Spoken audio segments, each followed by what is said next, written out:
Dalam nama Bapa dan Putra dan Roh Kudus. Amin. Tuhan bersamamu dan bersama rohmu. Inilah Injil suci Yesus Kristus menurut Lukas. Lukas bab 24 ayat 35 sampai 48. Dimuliakanlah Tuhan. Dua murid yang dalam perjalanan ke Emmaus ditemui oleh Yesus yang bangkit, segera kembali ke Yerusalem. Mereka menceritakan kepada saudara-saudara apa yang telah terjadi di tengah jalan dan bagaimana mereka mengenali Yesus waktu ia memecah-mecahkan roti. Sementara mereka bercakap-cakap tentang hal itu, Yesus tiba-tiba berdiri di tengah-tengah mereka dan berkata, "Damai sejahtera bagi kamu." Mereka terkejut dan takut karena menyangka bahwa mereka melihat hantu. Akan tetapi Yesus berkata kepada mereka, "Mengapa kamu terkejut? Dan apa sebabnya timbul keraguan-raguan di dalam hatimu? Lihatlah tangan dan kakiku. Aku sendirilah ini. Rabalah aku dan lihatlah, karena hantu kan tidak ada daging dan tulangnya, seperti yang kamu lihat ada padaku." Sambil berkata demikian, ia memperlihatkan tangan dan kakinya kepada mereka. Dan ketika mereka belum juga percaya karena girang dan masih heran, berkatalah Yesus kepada mereka, "Adakah padamu makanan di sini?" Lalu mereka memberikan kepadanya sepotong ikan goreng. Ia mengambilnya dan memakannya di depan mata mereka. Yesus berkata kepada mereka, "Inilah perkataan yang telah kukatakan kepadamu ketika aku masih bersama-sama dengan kamu, yakni bahwa harus digenapi semua yang ada tertulis tentang aku dalam kitab Taurat Misa dan nabi-nabi dan kitab Mazmur." Lalu Yesus membuka pikiran mereka sehingga mereka mengerti kitab suci. Katanya kepada mereka, "Ada tertulis demikian, Mesias harus menderita dan bangkit dari antara orang mati pada hari yang ketiga. Dan lagi, dalam namanya berita tentang pertobatan dan pengampunan dosa harus disampaikan kepada segala bangsa mulai dari Yerusalem. Kamu adalah saksi dari semuanya itu." Demikianlah sabda Tuhan. Terpujilah Kristus. Saudari-saudara umat Paroki Santa Maria Banyumanik yang dikasihi Tuhan dan saya gemateni, saya ingin mengajak Anda untuk merenungkan sabda Yesus yang berkata demikian, "Damai sejahtera bagi kamu," dan dalam namanya berita tentang pertobatan dan pengampunan dosa harus disampaikan kepada segala bangsa. Saya menghubungkan dua ayat itu, ialah pertobatan dan pengampunan dosa berdampak pada hidup damai sejahtera. Atau kalau boleh saya ringkas, temanya adalah dampak pertobatan dan pengampunan adalah hidup damai sejahtera. Saudara-saudara, pada tahun 1985 bersama dengan 4 romo, saya mengendari mobil Colt T120 Station dari Malang menuju Magelang. Perjalanan kami tidak nyaman karena ada suara-suara yang tidak benar di mobil bagian belakang. Setelah berhenti dan memeriksa, saya menjadi tahu bahwa bunyi itu berasal dari pintu bagasi yang tidak tertutup rapat.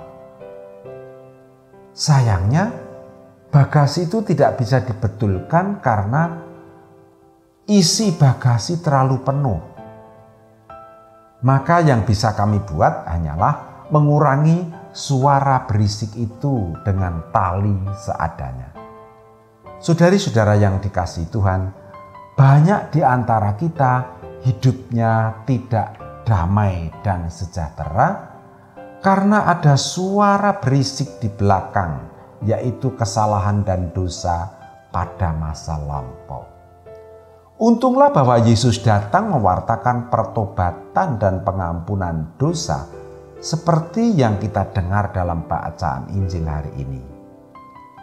Pertobatan berarti janji kesediaan untuk tidak mengulang kesalahan dan dosa lagi.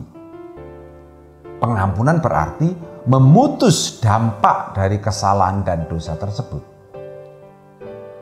Dengan pertobatan dan pengampunan dosa, berarti bagian belakang hidup kita tidak mengganggu lagi dengan suara-suara berisik. Tetapi apakah pewartaan Yesus itu sungguh berdampak dalam hidup kita? Idealnya memang demikian, tetapi faktualnya, kenyataannya tidaklah demikian.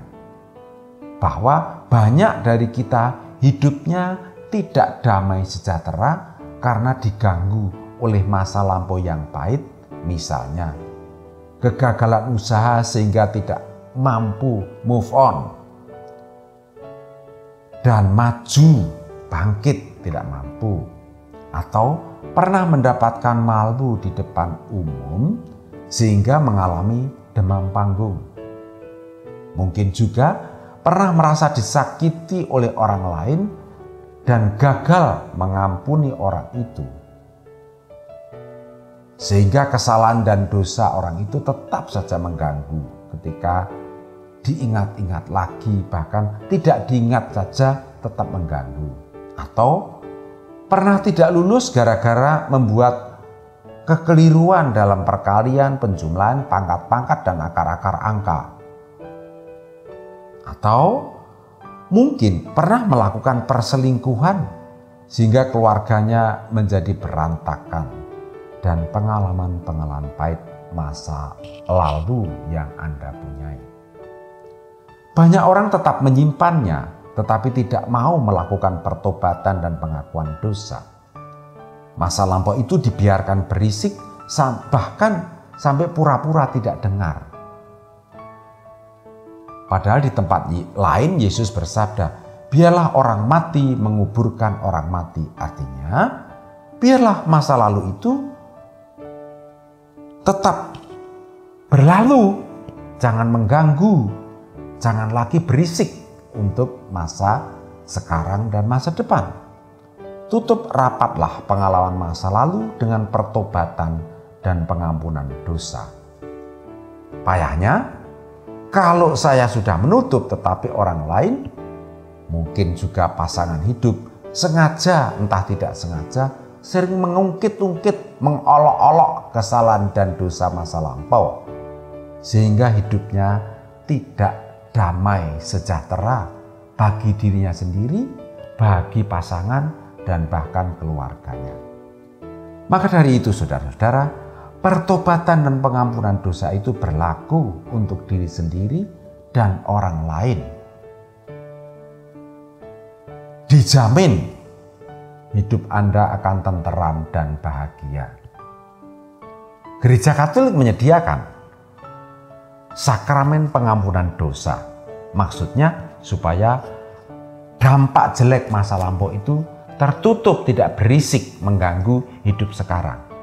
Tetapi apakah semua bisa memanfaatkan dan memanfaatkannya dengan baik? Mudah-mudahan demikian, sehingga pewartaan Yesus mengenai pertobatan dan pengampunan dosa sungguh-sungguh berdampak dalam kehidupan kita. Amin. Kemuliaan kepada Bapa dan Putra dan Roh Kudus, seperti pada permulaan, sekarang, selalu, dan sepanjang segala abad. Santa Maria Fatima, doakanlah kami. Dan semoga kita selalu mengalami berkat Allah yang Maha Kuasa, Bapa dan Putra dan Roh Kudus. Amin.